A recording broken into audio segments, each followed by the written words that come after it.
Dating doesn't have to be hard, even if you're trans. Hi, I'm Kara and I'm a trans dating coach. And here are the 5 simple questions to know whether you should stay or move on. Question number 1, are they single? If the answer is no, then move on. If someone is married or in another relationship and they're pursuing you, they're already showing you their true colors. You are nobody's side chick. You deserve more than breadcrumbs. You deserve the whole damn meal. If someone is already in another relationship, they do not have space for you in their life or in their heart, and neither should you for them. Question number 2, can they be seen with you in public? If the answer is no, then move on. You can't be in a relationship with someone if it's only behind closed doors.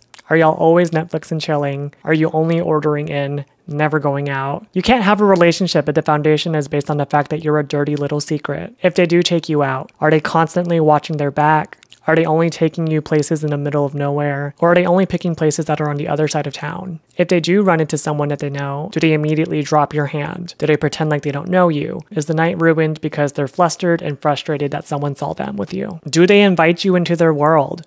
I'm not saying that they're going to introduce you to their parents tomorrow, but have you met their friends? Do their friends even know that they're in a relationship or that they're dating someone? If you press them upon it, is their response, why does anyone need to know? Question number 3, do they accept you for who you are? If the answer is no, then move on. Do they accept you for the version and person that you are today? Or are they projecting their desires onto you? Are they telling you what you should or shouldn't want, who you should be? Are they asking you to do things like, could you try and sound more like a girl? Are they telling you what you should want? Well, if you were really a woman, wouldn't you want bigger tits? Well, if you were really a woman, wouldn't you want breast implants? Do they accept you for the version that you are today? Or are they attracted to a future fantasy version of you that is yet to be? I once dated someone where the whole time we were together, it was on the condition that one day I would get bottom surgery. But you can't be attracted to someone for the person that they could be one day, especially when it's not their call to make. It's not their body. No one should be telling you what you want, and no one should be telling you who you are. Are they projecting their expectations upon you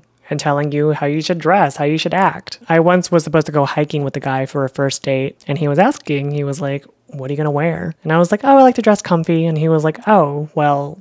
If you were really a woman, wouldn't you want to dress all cute? Like wearing a push-up bra and leggings and yoga pants? And I was like, no, I feel most comfortable in sweatpants and a baggy shirt. Needless to say, there was no first date. Question number 4, do they accept themselves? If the answer is no, then move on. Have they had time to reflect on their attraction to a trans person? Have they asked those questions? Does this say anything about me? Should this say anything about me? What would my friends and family think? Do I care what people would think? Being attracted to a trans person may not be the same as coming out as queer or trans, but for some people, this might be the first time that they've ever had to question their identity in a way. This might be the first time that someone has felt othered in their attraction. So while not the same thing as questioning your sexual orientation or your gender identity, it's still a process and it's still a journey. And it's a journey that only they can go on. For some people, being attracted to a trans person, they have no misgivings about it, they're secure, they don't identify any differently than they would before. And that's great. But that's not the case for everyone. But for someone who's on that journey, who's still learning to accept themselves, think about how long it took for you to come to terms with yourself, with your identity. Are you really going to wait around for someone else who's still on their journey, who may or may not ever get to where they need to get in order to love you and accept you for who you are? Life is too short to try and convince someone to love you. You need to be with someone who knows who they are, is okay with it, and accepts themselves full-heartedly. Question number 5, do you like them? If the answer is no, then move on. If you don't even like the person, what are we doing? Your time is too precious to go and wait on someone who you don't even like. Have you ever kept someone on your hook, just kicking the can along the road, mildly enjoying their company because you'd rather be with them than to be alone? And then they rip the rug right out from under you and break up with you. And you're like, no, hold up. You rejected me? No. I get to reject you. Sis. If you don't like the person, do yourself a favor and set yourself free and make room for someone who you actually do like. Smart dating is not about attracting every fish in the sea. It's about attracting better fish. Don't let your ego get the best of you and go and find someone who you actually do like. Now, once upon a time, before I was a highly evolved woman, I had no standards. I would actively tell people that what I was looking for in a partner was someone who liked me for me, could be seen with me in public, and would introduce me to people in their life. Yeah.